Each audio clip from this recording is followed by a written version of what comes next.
कधी कधी आपण मनात विचार करतो की आपण लोकांसाठी एवढं सगळं करून सुद्धा लोक आपल्यासोबत वाईट का होतात. थोडं लक्षपूर्वक ऐका, सांगतो तुम्हाला.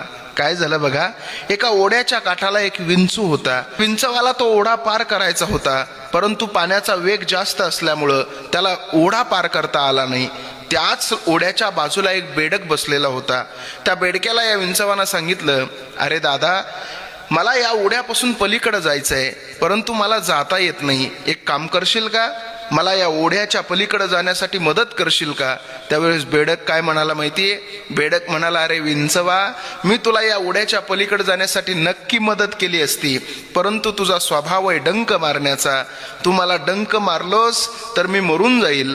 त्यावेळेस विंचू म्हणायला लागला, अरे बेडका, मी कसा तुला डंक मारल. ओढ्याच्या पलीकडे जात असताना मी जर तुला मध्येच डंक मारला तर तू बुडशील, पण तुझ्यासोबत मला